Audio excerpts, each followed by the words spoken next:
Hi and welcome to this lesson on teenwoordige tyd, which is my favorite one out of all three of them.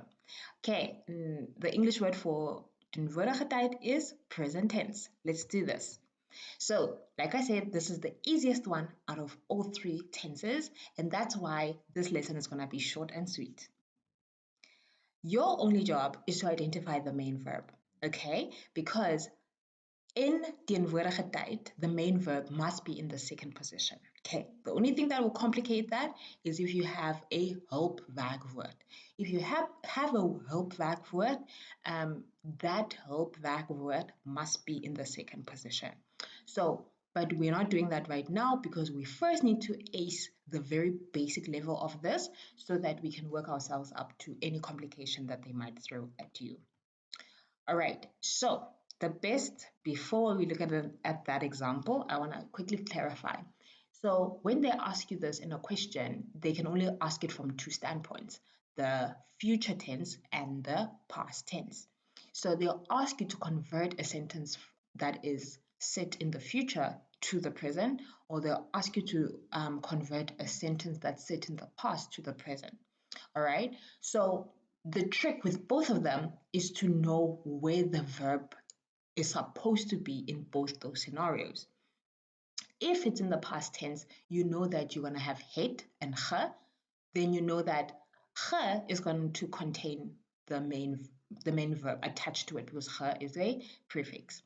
If it's sal, then you know that sal is going to be in the second position and the main verb will be at the end if there's no infinitive, okay?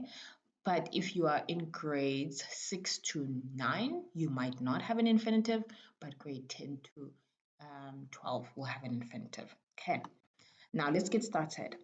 So in this example, it says, Pa sal sy kos eet. Okay, can you guess what type of sentence this is? I'll give you a minute. Okay, that's right. It is a sentence in the future. How do we know that? We know that a sentence in the future has sal in the second position and it has the main verb at the end, which is eet. Okay, so now how do we convert this to the present tense? We're going to take the word eet, which is our main verb, and put it back in its original position, which is position number 2 after the subject, and we're going to kick sal to the curb. Ping! Gone. Okay, so then the answer for this one is going to be pa eet sy kos. As easy as that. Okay, because we moved the main verb to its original position and we got rid of sal because sal is only 4 sentences in the future. Next, we have our example for past tense sentences. So how do you know that this is a past tense sentence? It has the word het and it also has ge, the prefix attached to the main verb. Okay, so ge is attached to the hoofwerkwoord. Okay, so what do we need to do here? We need to get rid of ge, kicked, and then we need to take skop, put it in the second position, and also kick het to the curb as well. So here we are kicking two things to the curb because both of them indicate past tense and we want to go to the present tense.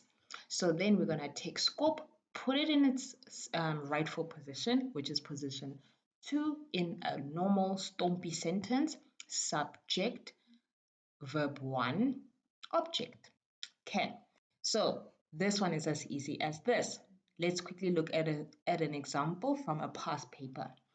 Skryf die sin oor in die teenwoordige tyd. Ouma het vir haar kleinkinders 'n storie gelees. So first thing we need to do is identify in which tense this story is in. So we know that if a sentence has het and it also has ge, then we know that it's a past tense sentence. So now all we have to do is kick ge to the curb and kick het to the curb. We change nothing else. So now your answer is going to be Ouma lees vir haar kleinkinders 'n storie. No matter how it sounds to you, you keep everything the same but put the main verb in its rightful position. Next, the only way that they can trick you with this one is if they give you the word vandag. So vandag represents time. So in Stompi, Stompi, the T part is for time, okay? It is always after verb one. So it's S, then you basically inject verb one between S and T. So then now that you have that, you're going to swap the T and the S. Okay, so this one was the subject that the sentence started with, just like you saw here with the previous example.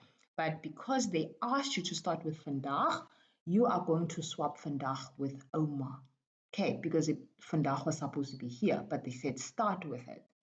Then you're going to say vandaag lees. So no matter what, the main verb is in the second position in the sentence. So vandaag lees oma vir haar kleinkinders 'n storie. All right, you are totally ready to go ace this test. Remember that in the test, they'll probably only ask you verlede tyd for 1 mark, toekomende tyd for 1 mark, and teenwoordige tyd for 1 mark. Okay, the best thing you can do is make sure that you know them at all times, because technically it's 3 marks. They can't complicate it, especially if you're on the CAPS program, they can't complicate it for you.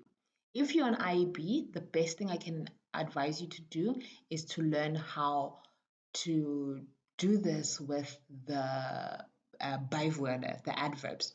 So they'll probably, for you, they'll add time, they'll add manner, they'll add place. They'll probably also add infinitive. So if I were you, I would practice like a lot to just see what changes and what doesn't. And I would also use Afrikaans home language papers to practice, because I think it's on that level, like mid to that level. Home language CAPS, not home language IEB. So yeah, I think that will be the best way to get you prepared for your test. If you have any questions, let me know in the comments down below. I'm happy to answer any questions you might have about this topic. All right, you are ready. Go ace your test. Bye.